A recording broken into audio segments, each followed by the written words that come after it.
Bonjour, je suis Jean-Christophe Arbato et je suis professeur de droit public à l'Université de Nantes.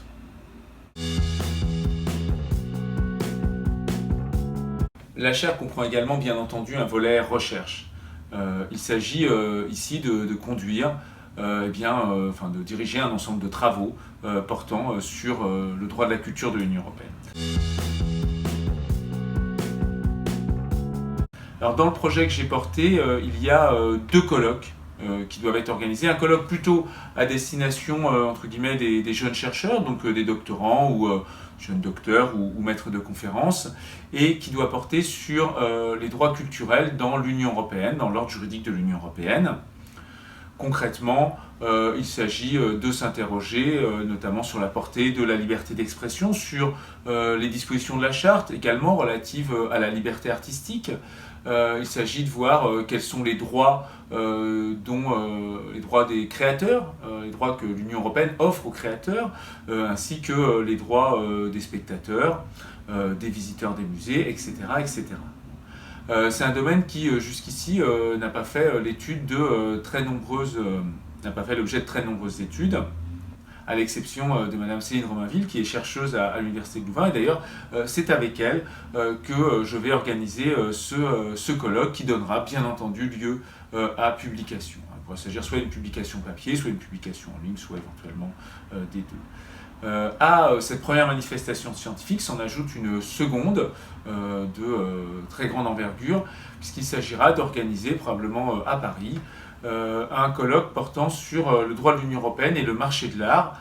L'idée étant de faire travailler ensemble à la fois des chercheurs de différents États ainsi que des praticiens du monde du marché de l'art, notamment des avocats spécialisés ou plus généralement des personnes qui interviennent dans le cadre de ce marché de l'art. Il va s'agir de s'interroger sur l'impact du droit de l'Union européenne envers le marché de l'art, alors qu'il s'agisse de la question de la libre circulation des biens, la question de la fiscalité sur les biens culturels.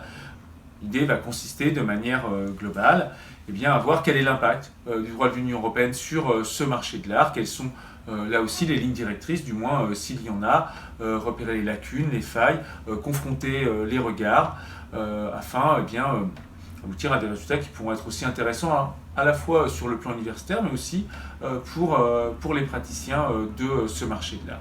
Alors là aussi, bien entendu, ce colloque donnera lieu à une publication.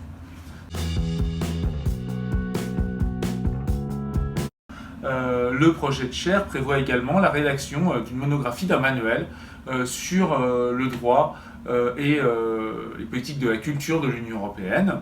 Alors je serai le rédacteur de ce manuel qui doit paraître chez Bruyante. Et ce manuel viendra combler un manque parce qu'il n'existe pas de manuel de droit. Alors, il y a un très bon ouvrage en sciences politiques sur la politique culturelle de l'Union européenne qui a été rédigé par Renaud Denuit, mais en droit, en l'état actuel des choses, dans l'espace francophone, il n'y a pas de manuel de droit portant sur le droit et la politique de la culture de l'Union européenne. Et donc, il s'agit de tenter de proposer un manuel de référence dans ce domaine. La chaire prévoit tout un ensemble d'événements qui visent à toucher un public relativement large. Il y aura tout d'abord une conférence inaugurale qui aura lieu assez prochainement. Cette conférence inaugurale aura lieu au musée des Beaux-Arts de Nantes qui va réouvrir après de nombreuses années de travaux. Et donc c'est dans ce cadre à la fois renouvelé et superbe qu'aura lieu la conférence inaugurale. Outre cette conférence inaugurale, de nombreux événements dits hors les murs sont prévus. Alors, il s'agit d'intervenir, par exemple, dans le cadre de conférences, de colloques, par exemple au sein de l'International Legal Forum de Saint-Pétersbourg, donc d'intervenir sur les questions de droit de la culture de l'Union européenne, mais il s'agit aussi d'événements, entre guillemets, plus classiques, organisés par exemple des cafés européens ou des conférences sur l'Europe de la culture. Et l'idée, c'est d'organiser environ 2 événements hors les murs chaque année, afin, là aussi, toujours d'élargir le public.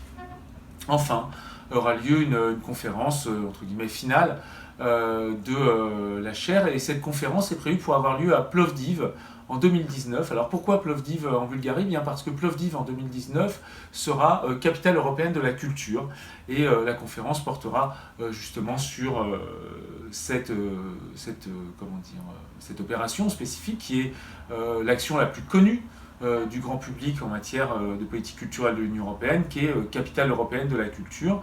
Et puis, cette conférence s'inscrit également dans le cadre d'une coopération internationale qui existe entre l'université de Plovdiv et l'université de Nantes. Et il s'agit là aussi d'être dans une logique d'internationalisation.